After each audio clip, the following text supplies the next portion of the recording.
श्री महासरस्वत्यै नमः। सदाशिवसमारम्भां शङ्कराचार्यमध्यमाम् अस्मदाचार्यपर्यन्तां वन्दे गुरुपरम्पराम्।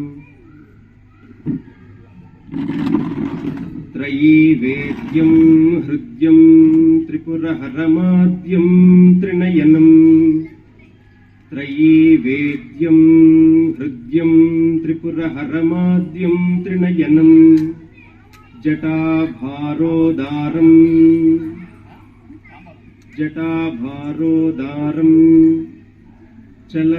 चलदुर्गहारं मृगधरं महादेवं देवं मयि सदयभावं पशुपतिं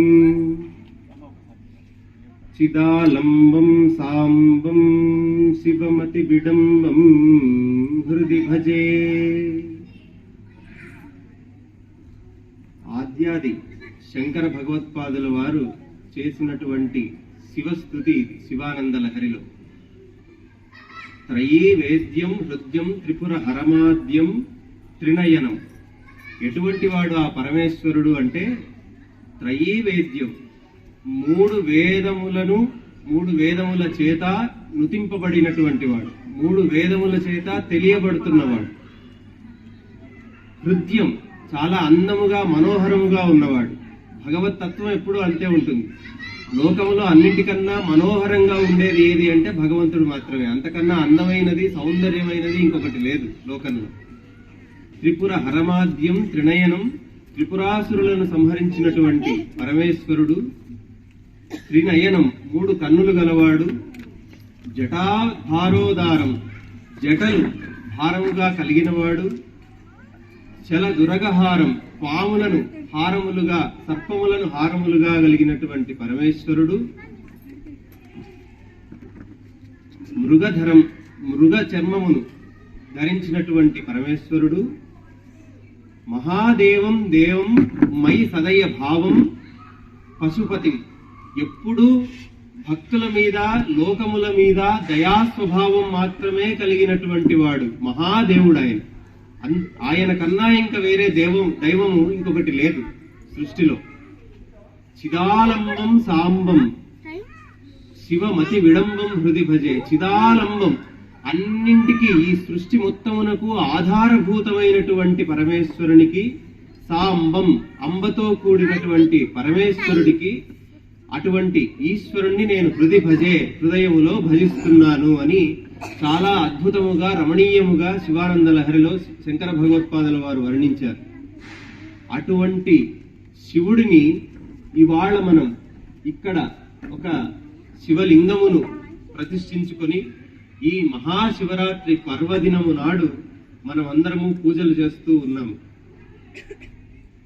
ఎటువంటి వాడు శివుడు అంటే, పేరేమో బోడిలింగం అంట, వాడి వరాలు చూడబోలెడంట. పేరేమో బోడిలింగం అంట, వాడి వరాలు చూడబోలెడంట. మూడు కళ్ళంటాడు, మూసిపెట్టింటాడు, అందర్నీ చూస్తున్నానంటాడు, అందంగా చూస్తానే ఉంటాడు. మూడు కళ్ళంటాడు, మూసిపెట్టింటాడు, అందర్నీ చూస్తున్నానంటాడు, అందంగా చూస్తానే ఉంటాడు. ఒళ్ళేమో తెల్లబూడిదంట, వాడి ఇల్లేమో తేట మంచుగడ్డ. పెండ్లాము పెద్ద దేవతంట, వాడి సంతానమే లోకమంతా. పేరేమో బోడిలింగం అంట, వాడి వరాలు చూడబోలెడంట. రుద్రున్నంటాడు, బద్దరంగనుంటాడు, మొక్కితేనే మెత్తగైపోతాడు, సుక్క నీళ్ళకే సిక్కిపోతాడు.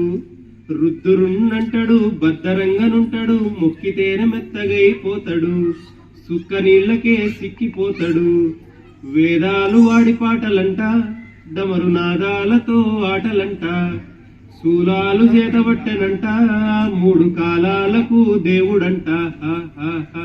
పేరేమో బోడిలింగం అంట, వాడి వరాలు చూడబోలెడంట. పిచ్చి గంతులెత్తాడు, బిచ్చమెత్తుకుంటాడు, అందర్నీ ఆడిస్తానంటాడు, అడిగినన్నీ ఇచ్చేస్తూ ఉంటాడు.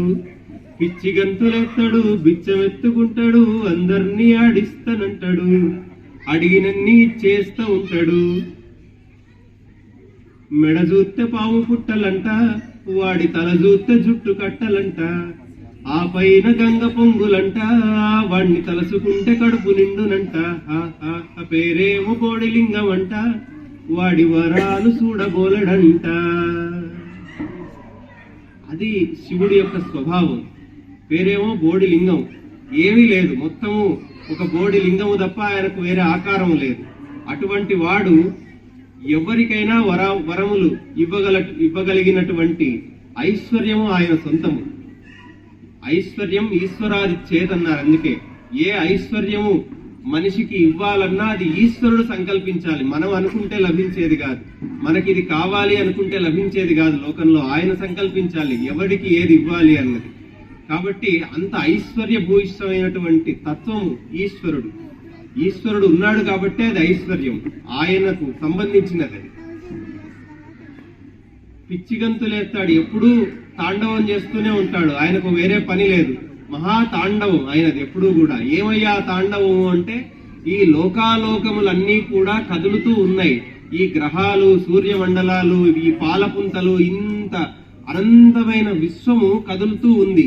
ఇటువంటి సూర్యమండలాలు అనంతము అని చెప్పారు లలితా సహస్రనామంలో మనకు.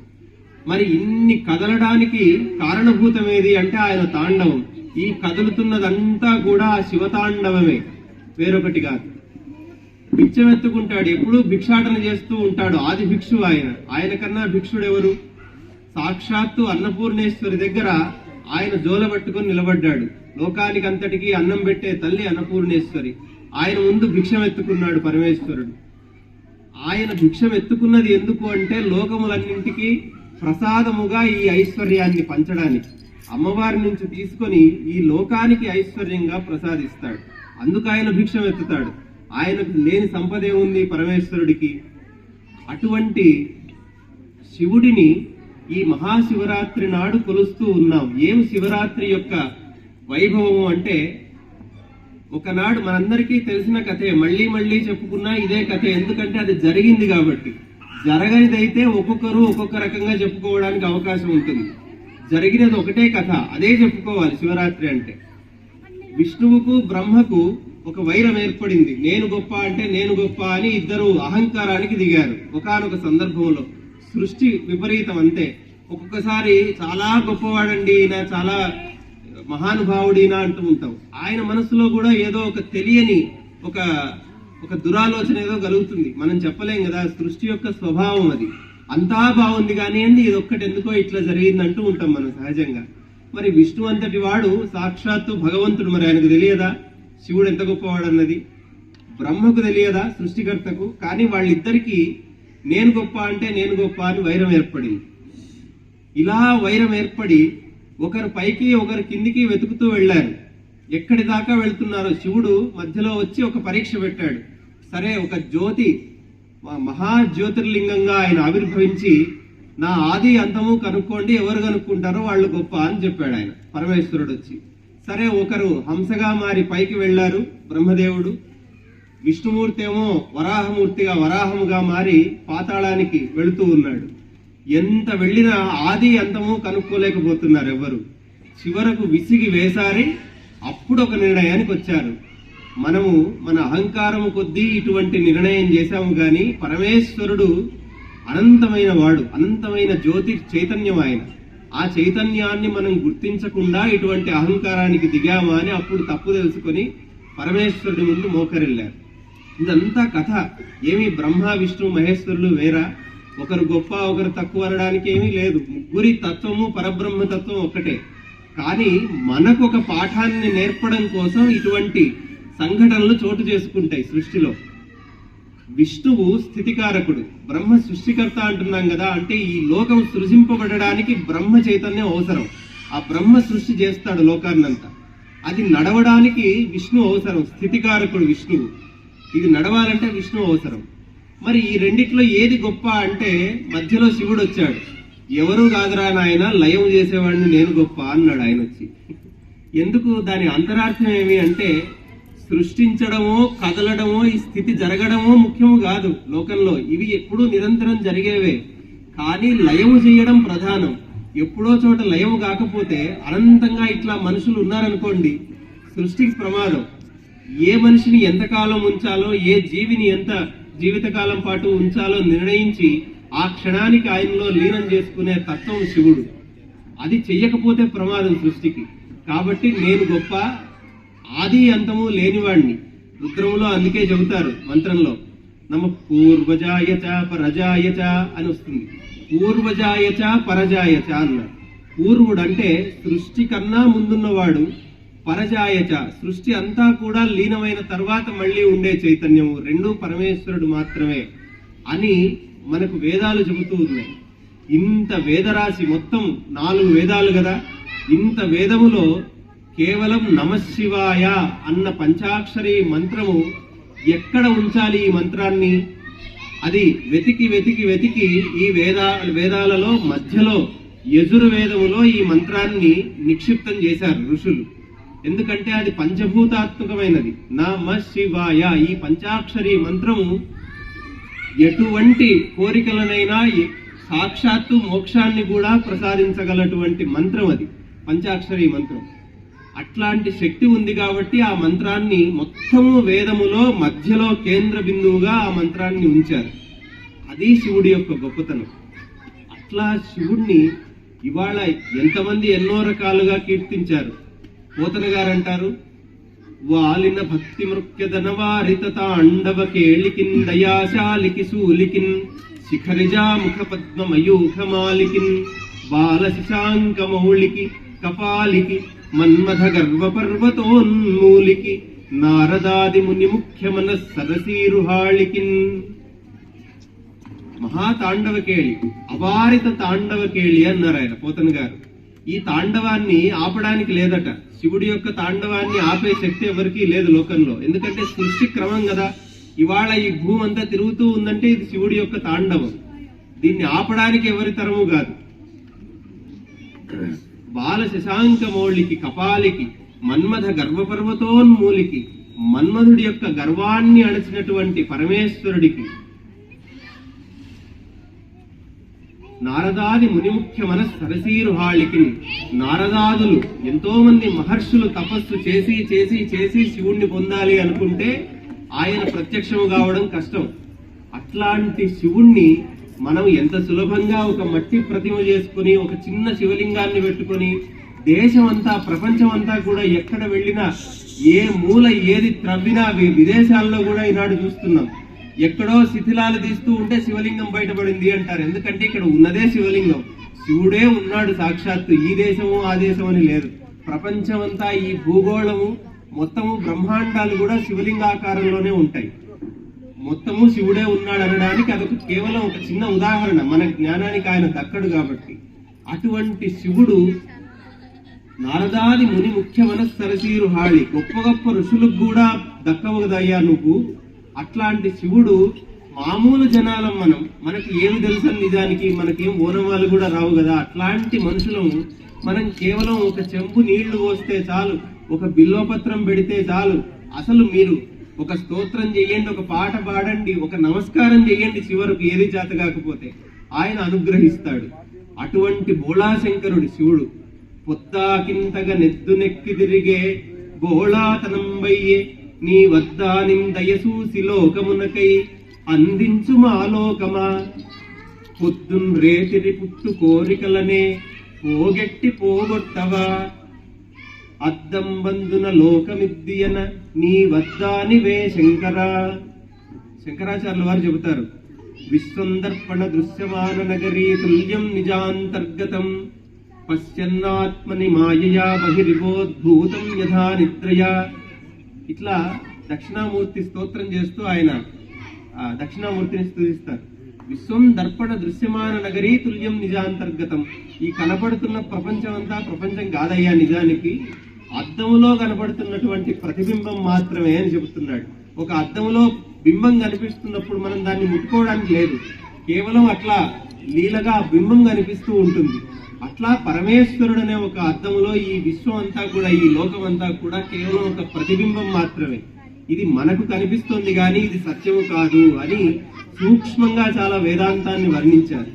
పొద్దాకింతగా నెద్దునెక్కి ఎప్పుడూ ఎద్దు మీద తిరుగుతూ ఉంటాడు, ఒక నందిని ఎక్కి తిరుగుతూ ఉంటాడు. ఆయనకే పని లేదా? బోళాతనం అయ్యే ఏది అడిగితే అది ఇస్తూ ఉంటాడు, ఏది వద్దనడు. రాక్షసుడు వచ్చి చివరకు నువ్వు నా పొట్టలో దక్కవలసిందన్నా కూడా సరే అన్నాడు. అంటే అంత బోళాతనం, ఏది ఏమైనా ఆలోచించకుండా వరాలు ఇచ్చేసే భగవంతుడు ఆయన. నీ వద్దానిం దయసూసి లోకమునకై, ఆ బోళాతనం కదా మనకు లేనిది ఇవాళ. ఇంత ప్రపంచంలో మనం 2025లో ఉన్నాం. ఇప్పటికీ ఇంగ్లీష్ లెక్కల ప్రకారం ఎంత కాలం గడిచింది, ఎన్ని యుగాలు గడిచాయి, ఎంత ప్రపంచం రోజు రోజుకు అభివృద్ధి చెందుతూ ఉంది. మనము ఈ అభివృద్ధి అనే కోణములోనే మన జీవితం పెరగాలని మనం ఆశలు కోరికలు ఎన్నో ఉంటాయి మనిషికి, అది పొందాలి ఇది చెయ్యాలని. ఇట్లా వెళుతూ వెళుతూ వెళుతూ ఈ గాసట బీసటగా ఉన్న ప్రపంచంలో మనకు కావాల్సింది ఏమిటి? కేవలం వైరాగ్యం మాత్రమే. ఆ వైరాగ్యం ఎవరివ్వాలి? పరమేశ్వరుడు ఇవ్వాలి. ఎందుకంటే ఆయన కన్నా బోళాశంకరుడు ఇంకెవరూ లేరు. ఏమి వైరాగ్యం అంటే? మన ధర్మశాస్త్రం ఎంత బాగా చెప్పిందంటే, వైరాగ్యం అంటే వదులుకోవడం కాదు. ఇది వద్దు అది వద్దు ఇది వద్దని వదులుకోవడం కాదు వైరాగ్యం అంటే. దేని మీద అనురక్తి లేకపోవడం. ఒకటి వస్తే ఏదో పెద్దగా సంతోషించడం, ఇంకొకటి రాకపోతే దుఃఖించడం, ఇది కాదు. ఏది కలిగినా ఏది కలగకున్నా మనము నిశ్చలముగా నిర్భయముగా ఉండగలగడం, మన మనస్సు ఎక్కడ తొడకకుండా ఉండగలిగితే అది వైరాగ్యం. వద్దనుకోవడం కాదు, వచ్చినా రాకున్నా దాని మీద ఎటువంటి భావన లేకపోవడం వైరాగ్యం. అటువంటి భావన ఇవ్వాలంటే కేవలం పరమేశ్వరుడికి మాత్రమే సాధ్యం. ఆయన్ను స్మరించినంత మాత్రం చేత, నమస్కారం చేసినంత మాత్రం చేత, ఒక పువ్వు, ఒక బిల్వము, ఒక నామము, ఏదైనా ఒక మంచి మంత్రము, ఒక కీర్తన, ఒక భజన, ఏది చేసినా పరమేశ్వరుడు సంతోషిస్తాడు. ఎందుకంటే ఇవన్నీ చేయడం వల్ల ఏ పాపం అంటది కదండి మనకు ఏదో పొద్దుపోని ఆలోచనలు పెట్టుకొని పక్కన వాడు ఎలా ఉన్నాడు, ఎదురింటి వాడు ఎలా ఉన్నాడు, వీడెలా ఉన్నాడు, వాడెలా ఉన్నాడు, ప్రపంచం ఎలా ఉంది, ఈ దేశం ఎలా ఉంది అనే ఆలోచనల వల్ల మనకు పాపం అంటుతుందేమో కానీ భగవంతుడి నామస్మరణ ఎప్పుడు ఏ పాపము అంటదు. దానివల్ల ఇంకా పైపెచ్చు మనకు కాస్త పుణ్యం కలిగి మనం సన్మార్గంలో నడవడానికి దోహదం చేస్తుంది. అటువంటి మార్గంలో పరమేశ్వరుడు మనల్ని నడిపిస్తాడు. రుద్రం అంతా కూడా ఆయన సర్వవ్యాపకత్వాన్ని వర్ణిస్తూ ఉంటుంది. రుద్రం మంత్రం వింటున్నప్పుడంతా కూడా ఓం నమో భగవతే రుద్రాయ, ఓం నమస్తే అస్తు ధన్వనే బాహుభ్యాముతతే నమః, ఇట్లా చెప్పుకుంటూ ఆయన విశేషాలన్నీ వర్ణిస్తారు వేదంలో. నమస్తే అస్తు ధన్వనే అన్నారు. ధనుస్సు పట్టుకొని ఉన్నాడట పరమేశ్వరుడు. మనం నిజానికి ధనుస్సు అనగానే రాముడు గుర్తొస్తాడు మనకు. కానీ మొట్టమొదట ఈ సృష్టిలో ధనుస్సు పట్టుకున్నది ఎవరయ్యా అంటే పరమేశ్వరుడు. ఆయన ధనుస్సు పట్టుకొని ఉంటే బాహుభ్యాముతతే నమః. ఎందుకు నమస్కరిస్తున్నాం మనం? నీ ధనుస్సును నీ విల్లును నా పైన ఎక్కువ పెట్టకుండా ఉండు స్వామి, ఎందుకంటే ఆ బాణం ఎక్కడ నా మీద వచ్చి పడుతుందో నా మీద పడకుండుగాక ఆయన్ను నమస్కారం చేసుకుంటున్నాం. అట్లా ఎందుకు మన మీదే పడుతుందంటే ఆయన సంకల్పం అది. మనం ఏ మార్గంలో వెళుతున్నామో దాన్ని బట్టి ఆయన ఎవడి మీద బాణం వేయాలో ఆయన నిర్ణయించుకుంటాడు. కాబట్టి ఆ బాణము నా పైన పడకుండుగాక అని ముందు ఆయన నమస్కారం చేస్తున్నాం. నమస్తే అస్తు ధన్వనే బాహుభ్యాముతతే నమః. నీ బాహువులు ఇంత విశాలమైన భుజములు ఉన్నాయి స్వామి నీకు, ఆ భుజములకు నమస్కారం. ఎక్కడ ఆ భుజములు పనిచేసి మళ్ళీ ఆ బాణాన్ని నా మీద వదులుతాయో, కాబట్టి నేను నీ భక్తుడిగా ఉంటున్నాను, నన్ను అనుగ్రహించు అని పరమేశ్వరుణ్ణి వేడుకుంటున్నాం. ఇలా ఒక్కొక్క క్రమంలో వివరించుకుంటూ ఒక అద్భుతమైన మాట చెబుతారు రుద్రంలో. ఉతైనం గోపా అదృశన్నదృశన్నుదహార్యః ఉతైనం విశ్వభూతాని సదృష్టో మృడయాతినః అని చెప్తారు. గోపికలు నదికి వెళుతున్నారట నీళ్లు తీసుకోవడానికి. ఉదయాన్నే ఇంట్లోకి నీళ్లు అవసరం కదా, వంటకు త్రాగడానికి అన్నిటికీ నీళ్లు అవసరం అని నదికి వెళ్ళి నీళ్లు తెచ్చుకుంటూ ఉన్నారు. వెళితే వారు చింతిస్తున్నారంట, బాధపడుతున్నారు. భగవంతుడు కనపడడం లేదే, పరమాత్మ అంటారు, దేవుడు అంటారు, ఎన్నో నామాలతో పిలుస్తున్నారు, మాకు దేవుడు కనపడడం లేదే, మరి ఏం చేయాలి మేము? ఇంతకాలం పాటు ఇంత శ్రమ చేస్తున్నాం కదా, దేవుడు కనపడకపోతే ఎట్లా అని బాధపడితే ఉతైనం గోపా అదృశన్నదృశన్నుదహార్యః ఉతైనం విశ్వభూతాని సదృష్టో మృడయాతినః. అట్లా దేవుడు ఎక్కడున్నాడు అని వెతుకుతూ చింతిస్తున్నటువంటి గోపికలకు సూర్యుడుగా ఆయన ఉదయించి ఇదిగో నేనే భగవంతుణ్ణి అని దర్శనమిస్తూ ఉన్నాడంట. సూర్యోదయ వేళ సూర్యుడు ఇట్లా ఉదయిస్తూ ఉంటే ఉదయినం ఉదయినం విశ్వభూతాని సదృష్టో మృడయాతిన, కనపడడు కదా భగవంతుడు అందరికీ. మరి కనపడాలంటే ఏం చేయాలి, వీళ్లకు దర్శనం ఇవ్వాలి కాబట్టి అని ఆయన సూర్యుడి రూపాన్ని తీసుకొని వాళ్లకు సూర్యుడిగా దర్శనమయ్యాడట. ఇదిగో నన్ను ఇట్లా చూడండి. అందుకు సూర్యుడు భగవంతుడు. సూర్యుడు సవితృదేవత. మరి గాయత్రి కదా సూర్యుడు అంటే. శివుడేమిటి గాయత్రి ఏమిటి, మళ్ళీ ఇది వేరా అనే సందేహం కలుగుతుంది. శివుడు పంచముఖుడు, సద్యోజాత వామదేవ అఘోర తత్పురుష ఈశాన, 5 ముఖములు శివుడికి, పంచముఖుడు. ముక్తా విద్రుమ హేమ నీల ధవళఛాయే ముఖైత్యక్షణై అన్నారు గాయత్రీదేవి. అమ్మవారికి 5 ముఖాలు కాబట్టి పరమేశ్వరుడికి, గాయత్రికి, సవితృదేవతకు, సూర్యుడికి భేదము లేదు. సూర్యుడికి నమస్కారం చేస్తున్నామంటే అది శివుడికి చెందినట్టే లెక్క, శివుడికి నమస్కరిస్తున్నామంటే మళ్ళీ సూర్యుడికి నమస్కరిస్తున్నట్టే లెక్క. ఇదంతా గాయత్రీ దేవత ఉపాసన. గాయత్రీ దేవత ఆ శక్తి లేనటువంటి దైవం లేదు. అందుకే గాయత్రీ దేవతనేమి విష్ణు గాయత్రి అన్నారు, గణపతి గాయత్రి అన్నారు, లక్ష్మీ గాయత్రి అన్నారు. ఏ దేవతను తీసుకున్నా మళ్ళీ పక్కన గాయత్రి అని పెడుతున్నారు. అంటే గాయత్రీ దేవత సూర్యుడు.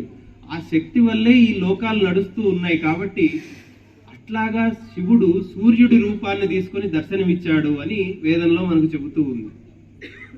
ఇట్లా ఎన్నో మార్గాలలో మనందరికీ దర్శనమిస్తూ, అసలు మీరు ఇంకా సమయం ఉంటే బాగా రుద్రము, ఈ పారాయణము ఇవన్నీ చేసుకుంటూ ఆయన తత్వాన్ని తెలుసుకోవడానికి మనం ముందుకు వెళ్ళాలి. కానీ అదొక వేరే ప్రపంచం. మనకి ఈ కనిపిస్తున్న ప్రపంచంలో మనం అసలు సంబంధం ఉండదు. శివుడి తత్వాన్ని మనం అర్థం చేసుకోవడం ప్రారంభిస్తే ఎవడివ్వాలండి వైరాగ్యం? ఆయన అంత లింగం ఉంది కదా, ఇంతకంటే పెద్ద లింగాలు కూడా ఉన్నాయి కదా. మరి దేశంలో 12 జ్యోతిర్లింగాలు ఉన్నాయి, 5 పంచభూత లింగాలు ఉన్నాయి.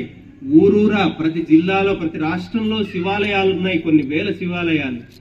ఏ శివాలయంలో అయినా నాకు నిరూపించండి ఆయన శిరస్సు మీద ఒక చెంబెడు నీళ్లు పోస్తే ఆ చెంబెడు నీళ్లు ఆయన శిరస్సు మీదే ఉంటాయా? ఏ గుడిలో అయినా, ఏ శివలింగం మీద అయినా ఉండవు. ప్రతి చుక్క ప్రతి బిందువు కూడా కిందికి జారిపోవలసిందే. వైరాగ్యం ఆయన నుంచి నేర్చుకోవాలి మనం. ఒక్క శిరస్సు మీద ఒక బిందువు కూడా పెట్టుకోకుండా కిందికి వదిలేస్తాడు. అది వైరాగ్యం అంటే.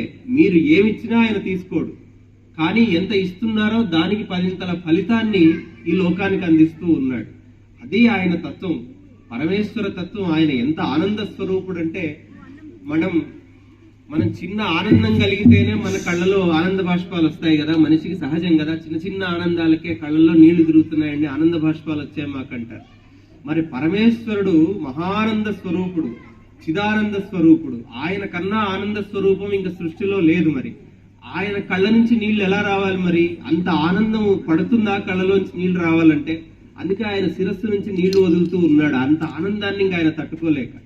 అటువంటి ఆనంద స్వరూపుడు ఆయన. అటువంటి గంగను ఆయన లోకం కోసం పట్టుకొని నిలబడ్డాడు.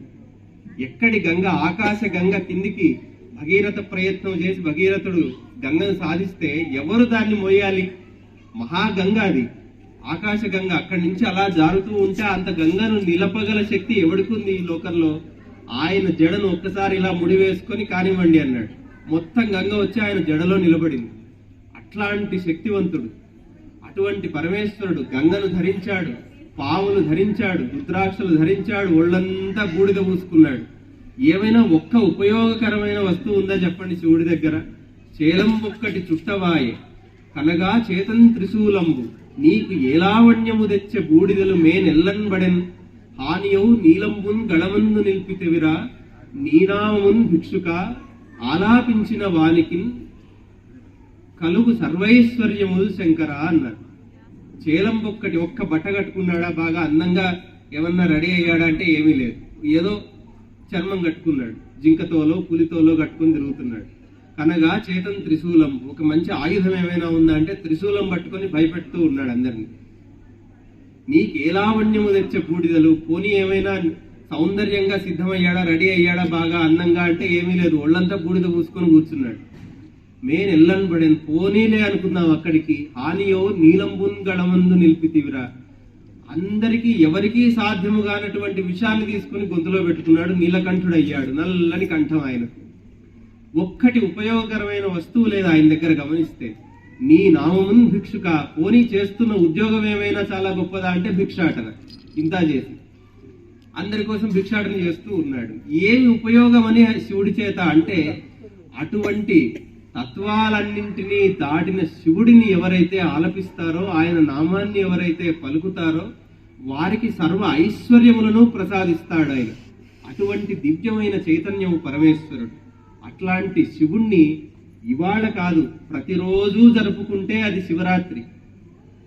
ఒక పక్షానికి చేసుకుంటే అది పక్ష శివరాత్రి అవుతుంది. ఒక మాసానికి మనకు సమయం కుదరక ఈ నెలకు ఒకసారి చేసుకుందాం అనుకుంటే అది మాస శివరాత్రి అవుతుంది. సంవత్సరానికి చేసుకుంటే మహాశివరాత్రి అవుతుంది. అసలు కుదరలేదండి, ఈ జన్మలో ఒక్కసారి చేసుకోగలిగాను అంటే అందుకే జన్మానికో శివరాత్రి అన్నారు. ఎందుకంటే శివుడి అనుగ్రహము, శివుడి మాట మాట్లాడడము, శివుడి గురించి వినడము, శివుడిని స్మరించడము జన్మలో ఒక్కసారి చేసినా చాలట, వాడిని తరింపజేస్తాడు భగవంతుడు. అటువంటి చైతన్యము శివుడు.